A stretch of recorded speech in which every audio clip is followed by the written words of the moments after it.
We are looking at history about to be made here at the Kennedy Space Center.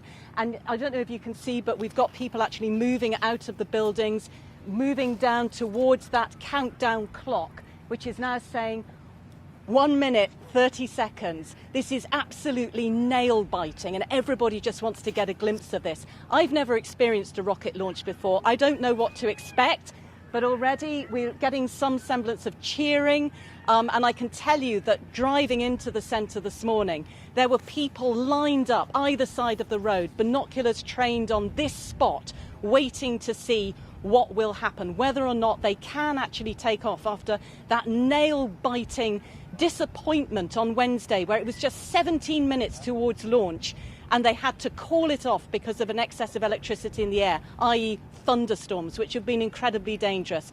We've got no weather problems right now, but don't forget, this is an incredibly small window of opportunity. We're talking barely a minute for this rocket to take off. So everything just depends on the next 36 seconds and counting. And what those two astronauts must be thinking, I don't know. We know they've trained for this. They're incredibly calm. They were calm when they had to leave the spaceship just on Wednesday. They were very philosophical about it.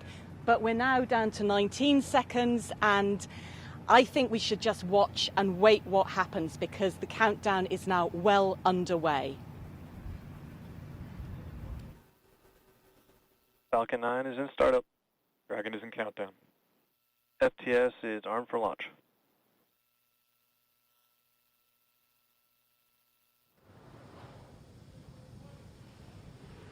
Ten, 9, 8, 7, 6, 5, 4, 3, 2, 1, 0. Ignition. Liftoff of the Falcon 9 and Crew Dragon. Go NASA, go SpaceX, Godspeed, Bob and Doug. America has launched. And so rises a new era of American spaceflight, and with it the ambitions of a new generation continuing the dream. 20 seconds into flight, stage 1 propulsion is nominal.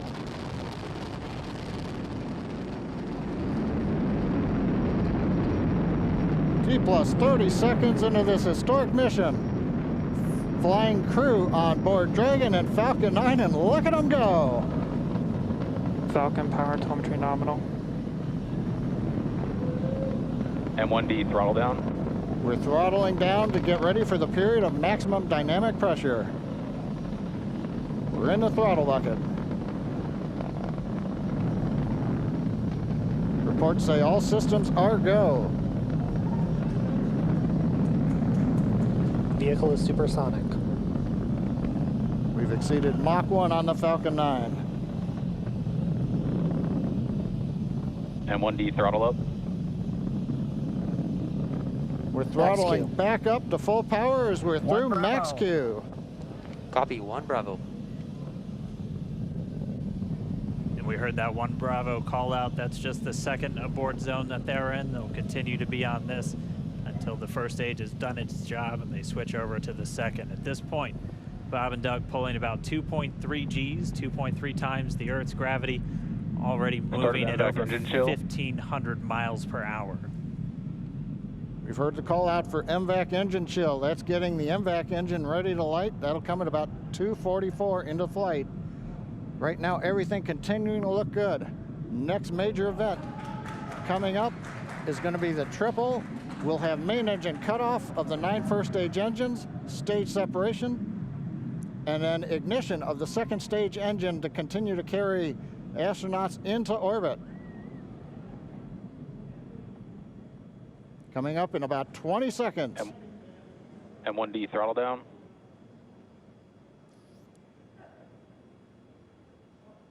We heard we're throttling down the Merlin engines on the first stage.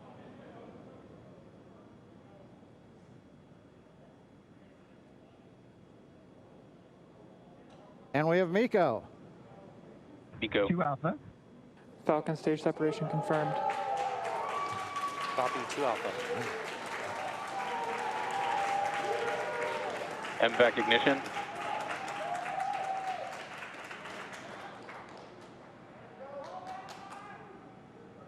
All All right, we have stage separation confirmed. The first stage beginning its flight back. The second stage, being powered by that single Merlin 1D vacuum engine, has ignited and is now carrying Bob and Doug into orbit. So they're going to continue under the power of this second stage. Stage 2 propulsion is nominal. Which will cut off at SECO, or second engine cut off, at about 8 minutes and 44 seconds into today's flight. So a little over 5 minutes to go still on this second stage. You heard the call out to Alpha, so they're now in the longest abort zone that carries them all the way from about North Carolina up the eastern seaboard almost to Canada. Things looking good though, getting good call outs, nominal propulsion on that second stage. Bob and Doug continuing to make their way into orbit.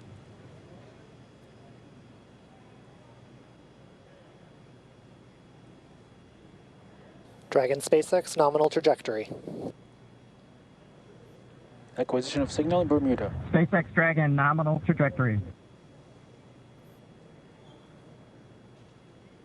All right, here in nominal trajectory, so Dragon pointed in the right direction, continuing to make their flight uphill.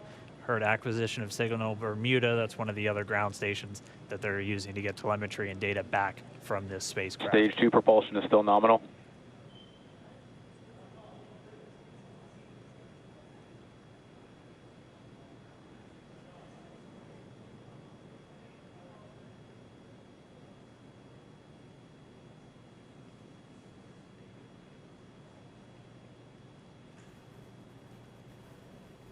Well, there were grins all round when we watched that launch. Let's speak to Jane O'Brien, who had the view from the ground. Jane, describe what it was like.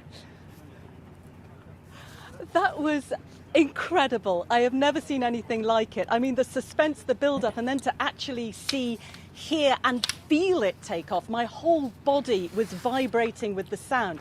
Absolutely incredible. You could actually feel it through your entire skeleton. It was extraordinary. And then to see that bright light just suddenly exploding and moving upwards, I really have never seen anything like it. What an incredible privilege. And for those two men on board, what a privilege for them and for SpaceX and for NASA to be able to pull this thing off in spite of all the weather problems that they've had. I think this is just absolutely tremendous. A day in history for America and the world. Laura Forczyk and Libby Jackson are still with us. Laura, it has to be said, as much as it's exciting, there's a moment of anxiety too, isn't there, for everyone watching this? Oh, absolutely. I've seen several shuttle launches in person, and even from a distance, you are cheering them on and both praying and hoping the best for them, that nothing goes wrong. And at this point, it just looks amazing. And of course, you never know what could happen in the future during a mission. Something could still go wrong. But from this end, it looks beautiful. It does. And Libby, you never tire, do you, of seeing the Earth from that perspective? Never indeed. I've been looking at the pictures and it's amazing what modern technology allows us to see with these rocket launches. I've been watching them for many years. We're going to see in a little while the landing of the first stage back in Florida, and you can see the pictures of it Earth coming back towards it. It's all beautiful, but there are still about 4 or 5 minutes till they reach orbit, and as I said, until they get there, until they're safely in orbit and on their way to the International Space Station, I'm still just watching everything very closely. So we sort of keep seeing if it all keeps going okay. I think that President Trump is speaking. We might be able to listen in. We knew that he was heading down to Florida. Let's see if we can hear him. And real talent, real genius. Nobody does it like us. So it's great to have this whole program back, and it's just the beginning. It's just the beginning. We have many more things to come. It's a lot of jobs. It's a lot of technology. You know, we have Space Force now.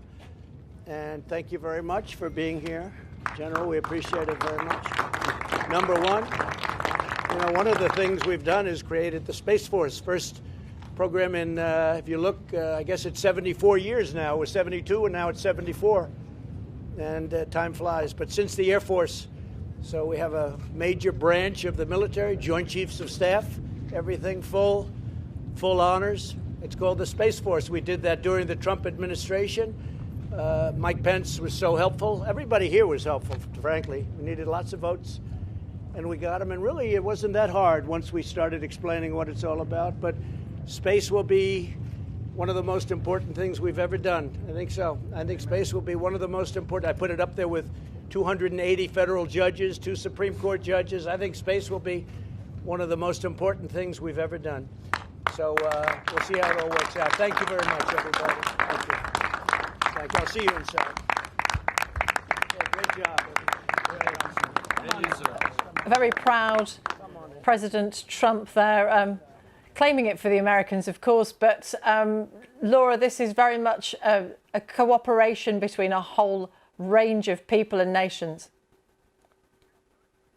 An international effort going forward with not only the International Space Station, which is already international, but also Artemis. And of course, Space Force has nothing to do with NASA or this current mission. But SpaceX, being a commercial company, they intend to launch commercial astronauts as well as private astronauts from other countries. And the next mission, they have a Japanese astronaut on board to launch with the Americans to the International Space Station. Libby, just how new and different is this particular spaceship design? Because things have moved on a bit since the last one, 39 years ago, haven't they? Indeed, the last brand new human spacecraft we saw head into space with the Space Shuttle, that was designed back in the sort of end of the 60s and mostly through the 70s. So this really is brand new. It looks like something out of a sci-fi movie. And I do think SpaceX have had one eye on that, but absolutely everything has been designed with function and safety first. From the 3D printed helmets through the touch screens in the module, brand new spacesuits, everything's new. Everything's being put through its paces today. It is a demonstration flight to check it all out to make sure it works well. So far it looks good, but it really is a new era of space travel. But of course they still get to practice, or have to practice, don't they, Laura? Manual flying. They actually take control of this. As Libby said, they've both flown twice before. And although there is a lot that's automated, there's also a lot for the astronauts to do, both on launch and, of course, with docking coming up in 17, 18 hours. And then, of course, coming back. There's always plenty for astronauts to do. Yeah, 19 hours of flight. Lots to do on board, but they also need to get some rest. Let's watch the launch again. 3, 2, 1. 0. Ignition. Liftoff of the Falcon 9 and Crew Dragon. Go NASA. Go SpaceX. Godspeed, Bob and Doug. America has launched. And so rises a new era of American spaceflight, and with it the ambitions of a new generation continuing the dream. 20 seconds into flight, stage 1 propulsion is nominal.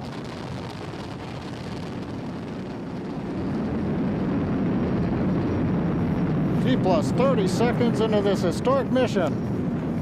Flying crew on board Dragon and Falcon 9, and look at them go. Falcon power telemetry nominal. M1D throttle down. We're throttling down to get ready for the period of maximum dynamic pressure. We're in the throttle bucket. Reports say all systems are go. See the headlines as they happen and watch BBC News live in the app and get the full story with bbc.co.uk/news. Follow the story for all the latest with BBC News.